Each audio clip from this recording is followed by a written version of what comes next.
একটা হাদিসে এসেছে নবীজি অনেকক্ষণ সেজদায় পড়ে আছেন, সাহাবীরা অপেক্ষা করছেন। সেজদা থেকে মাথা তুললেন, নবীজি বললেন, সাহাবীদের দিকে তাকিয়ে বললেন যে আমি আল্লাহর কাছে 3টা জিনিস চাইলাম, আল্লাহ পাক 2টো দিয়েছেন, আমাকে একটা দিলেন। কথা বুঝতে পারছেন? কি চাইলেন ইয়া রাসূলুল্লাহ? একটা হচ্ছে আমি দোয়া করেছি আমার উম্মত যেন এই মহাপ্লাবনে ধ্বংস না হয়ে যায়। আল্লাহ পাক বলেছেন ঠিক আছে, ওকে।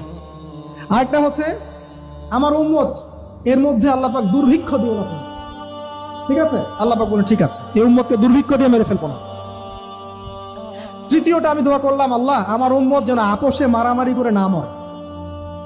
কথা বুঝতে পারছেন? আল্লাহ পাক এটা কবুল করেন নাই। আল্লাহ পাক এটা বলেন নাই যে ঠিক আছে দিলাম, বরং এই উম্মতের মধ্যে একবার তরোয়াল উঠলে এটা নামবে না, চলতেই থাকবে। দেখেন চলছে না বাস্তবতা। এই যে শেষ জামানা হারাস চলছে, কত ঘরে মানুষ এখন বাইরের সিরিয়াল গুলো দেখে তার ট্রেনিং শিখছে। অমুক সিরিয়াল দেখে শিখেছে, অমুক এই কি সিআইডি দেখে শিখেছে, হ্যাঁ ক্রাইম পেট্রোল দেখে শিখছে না?